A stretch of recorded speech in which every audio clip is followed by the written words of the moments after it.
ఈ రోజు ఎవరైతే బేతల్ టవర్ చర్చిలో ఉండి విశ్వాసంతో ఉన్నారో, ఇక ఎవరైతే నీకు విరోధంగా ఏవైతే బాణాలు విసురుతున్నారో, ఇక వారు విసిరే బాణాలు దిశను మార్చుకోబోతున్నాయి. ఈ బాణాలు ఇక వారి వద్దకే రాబోతున్నాయి. ఏ బాణాలైతే మీకు వ్యతిరేకంగా వచ్చి గుచ్చుకోవాలని వాళ్ళు విసిరేసి ఉన్నారో, ఇక ఆ బాణాలు మార్గ మధ్యలోనే దిశను మార్చుకోబోతున్నాయి. మార్గ మధ్యలోనే డైరెక్షన్ మార్చుకుంటాయి. మార్గ మధ్యలోనే మళ్ళీ తిరిగి ఎక్కడి నుంచి అయితే ఈ బాణాలు వచ్చి ఉన్నాయో వచ్చి మళ్ళీ అక్కడికే వచ్చి ఎవరైతే విసిరేసి ఉన్నారో మళ్ళీ వారినే కూర్చే విధంగా పరిశుద్ధాత్మ దేవుడు ప్రధాన దూత ద్వారా కార్యం చేయబోచున్నాడు. నమ్ముచున్న వాళ్ళు చెప్పండి గట్టిగా హల్లెలూయా. ఎన్ని అగ్ని బాణాలు నీకు వ్యతిరేకంగా వచ్చినా గాని దేవుడు నిన్ను వాటి నుంచి కాపాడబోతున్నాడు. ఎవరైతే అగ్ని బాణాలు వేసి ఉన్నారో ఇక వారి వద్దకే మళ్ళీ అవే బాణాలు వెళ్తున్నాయి. ఎవరైతే నీకు విరోధంగా చేతబడి చేయుచున్నారో ఆ చేతబడి వారినే దహించబోతుంది. ఎవరైతే బాణాలు వేసి ఉన్నారో ఆ బాణాలకు వాళ్ళే బలి అయ్యే విధంగా పరిశుద్ధాత్మ దేవుడు ప్రధాన దూతకు ఈ రోజు ఆజ్ఞలు జారీ చేసి ఉన్నాడు. ఇక బేతల్ సంగమా, నిరుత్సాహపడద్దు, భయపడద్దు, ఇక సందేహించద్దు. పరిశుద్ధాత్మ దేవుడు మీ విషయంలో కార్యం చేయబోతున్నాడు. అద్భుతాలు జరిగించబోతున్నాడు. ఇక నమ్ముచున్న వాళ్ళు గట్టిగా చప్పట్లు కొట్టి. ఎవరైతే నీకు విరోధంగా బాణాలు విసురుతున్నారో వారు విసిరే బాణాలు వారిని గుచ్చే విధంగా ప్రధాన దూత కార్యం చేస్తారని పరిశుద్ధాత్మ దేవుడు సెలవిచ్చుచున్నాడు. నమ్ముచున్న వాళ్ళు చెప్పండి గట్టిగా ఎవరైతే నీకు విరోధంగా బాణాలు విసురుతున్నారో వారు విసిరే బాణాలే వారినే గుచ్చే విధంగా ప్రధాన దూత కార్యం చేస్తారని పరిశుద్ధాత్మ దేవుడు సెలవిస్తున్నాడు. నమ్ముచున్న వాళ్ళు చెప్పండి గట్టిగా ఐ రిసీవ్ అని చెప్పండి గట్టిగా ఐ రిసీవ్. నీకు విరోధంగా చాలా బాణాలు విసిరే ప్రయత్నం చేస్తున్నారు. ఆ విషయం నీకు తెలుసా? నువ్వు అనుకుంటున్నావు నేనెవరిని గాయపరచడం లేదు, నేనెవరికి నష్టం కలిగించడం లేదు, నేను మంచిగా జీవిస్తున్నా, న్యాయంగా నీతిగా జీవిస్తున్నాను అనుకుంటున్నావు.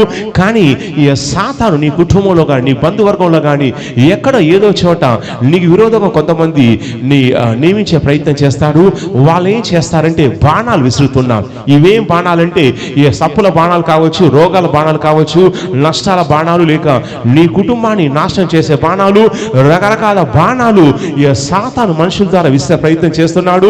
కానీ వినండి, ఈ రోజు ఎవరైతే బేతల్ టవర్ చర్చిలో ఉండి విశ్వాసంతో ఉన్నారో, ఇక ఎవరైతే నీకు విరోధంగా ఏవైతే బాణాలు విసురుతున్నారో ఇక వారు విసిరే బాణాలు దిశను మార్చుకోబోతున్నాయి.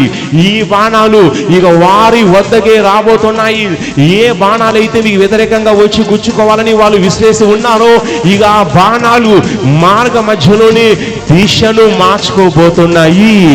మార్గ మధ్యలోనే డైరెక్షన్ మార్చుకుంటాయి.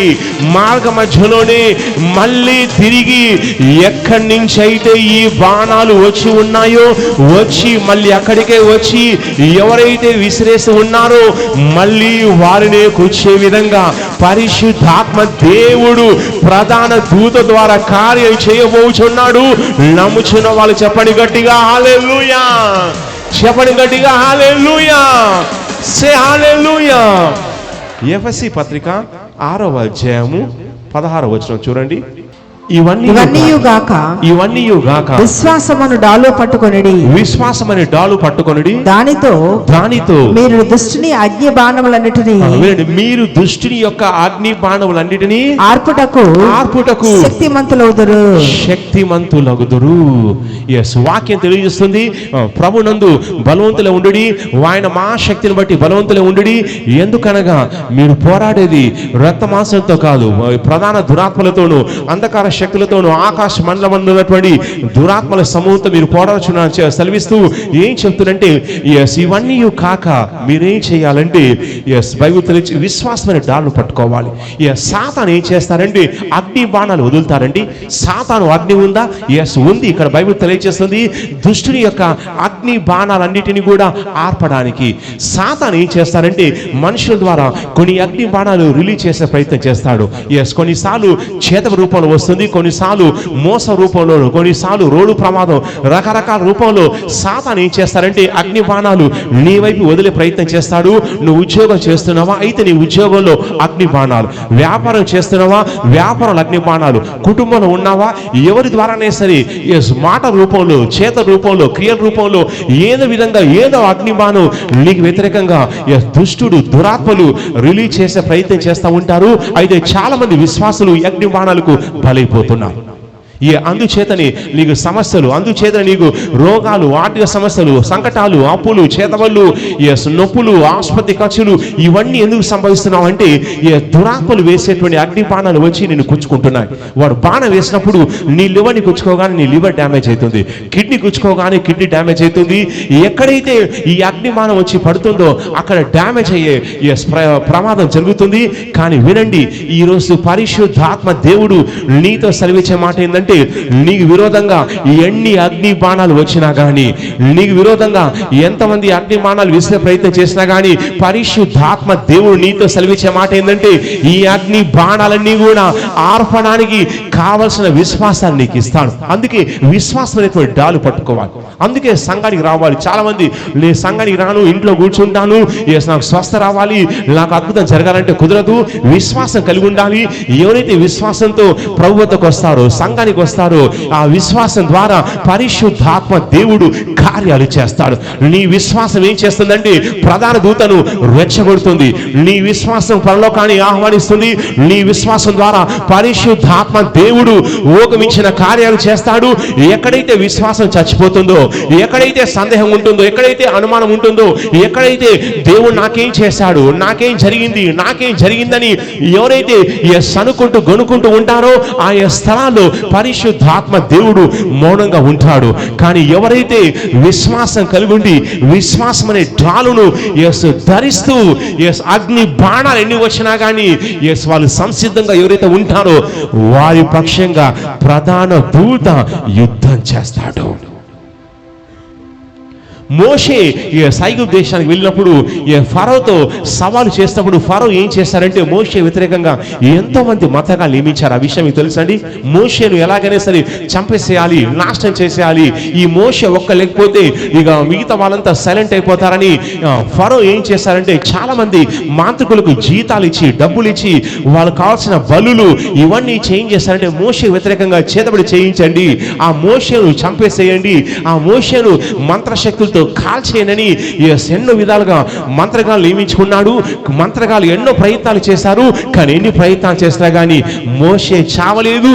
ఎవరైతే ఆ ప్రయత్నాలు చేశారో వాళ్ళే చనిపోయారు. కానీ మోషే చావలేదు. ఎందుకంటే మోషే వెనుక దేవుని యొక్క శక్తి ఉంది. నీ వెనుక ఎవరున్నారు? నీ వెనుక కూడా దేవుని శక్తి ఉంది. అందుచేత మీరు ఎప్పుడు సందేహించదు. మీకు ఎన్ని కష్టాలు వచ్చినా, సమస్యలు వచ్చినా, చేతబడి ఉన్నా కానీ, ఆలస్యం అవుతున్నా, ఆటంకాలు ఉన్నా కానీ ఎప్పుడు కూడా సనుకోవద్దు, గొనుక్కోవద్దు. నేను సంఘానికి రాను, నాకు దేవుడు ఏం చేశాడు, నేను నమ్ముకుంటే నాకేం జరిగిందని ఇలా సంకోచించొద్దు, ప్రశ్నలు వేయొద్దు, సందేహించొద్దు. ప్రభు పట్ల వందనాలు కలిగి ఉండాలి. ప్రభు నీకే స్తోత్రం, నువ్వు కార్యం చేస్తావు, నేను నమ్ముచున్నాను. ఏ చేతబడి వచ్చినా కానీ నువ్వు కార్యం చేస్తావు ప్రభుని నువ్వు విశ్వాసం కలిగి ఉండాలి. ఎన్ని కష్టాలు వచ్చినా కానీ సనుకోవద్దు, గొనుక్కోవద్దు, సందేహించొద్దు. ప్రభువా ఏం చేశావు, నేను ఇంతగా ప్రార్థన చేస్తున్నాను, నువ్వెందుకు సైలెంట్ గా ఉన్నావని నువ్వు సందేహం వ్యక్తపరచొద్దు. వందనాలు చెల్లిస్తూ ఉండాలి. అలా ఉన్నట్లయితే నీ విశ్వాసం బలపడుతుంది.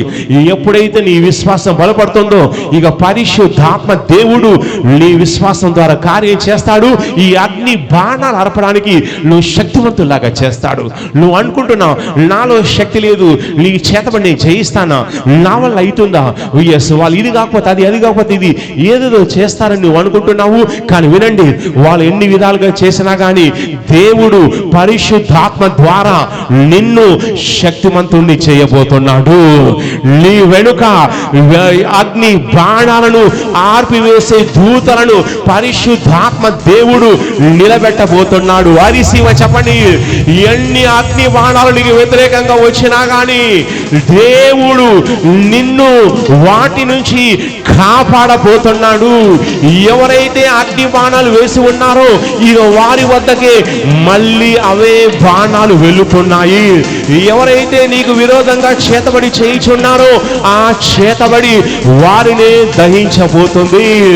ఎవరైతే బాణాలు వేసి ఉన్నారో ఆ బాణాలకు వాళ్ళే బలి అయ్యే విధంగా పరిశుద్ధాత్మ దేవుడు ప్రధాన దూతకు ఈరోజు ఆజ్ఞలు జారీ చేసి ఉన్నాడు. ఇక బేతల సంగమా, నిరుత్సాహపడద్దు, భయపడద్దు, ఇక సందేహించద్దు. పరిశుద్ధాత్మ దేవుడు మీ విషయంలో కార్యం చేయబోతున్నాడు, అద్భుతాలు జరిగించబోతున్నాడు. ఇక నమ్ముచున్న వాళ్ళు గట్టిగా చప్పట్లు కొట్టి, గట్టిగా గట్టిగా చప్పట్లు కొట్టి ఉత్సహించి, గట్టిగా గట్టిగా చప్పట్లు కొట్టి ఉత్సహించి గట్టిగా చెప్పండి, హల్లెలూయా.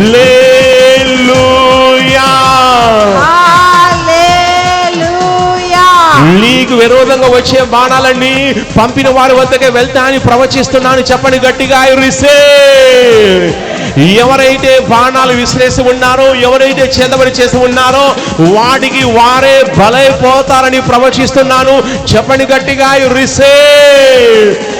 ఏ గొయ్యి అయితే నీకు వ్యతిరేకంగా తవ్వి ఉన్నారో అదే గొయ్యిలో వాళ్ళు పడిపోతారని ప్రవచిస్తున్నాను. చెప్పండి గట్టిగా, ఐ రిసీవ్.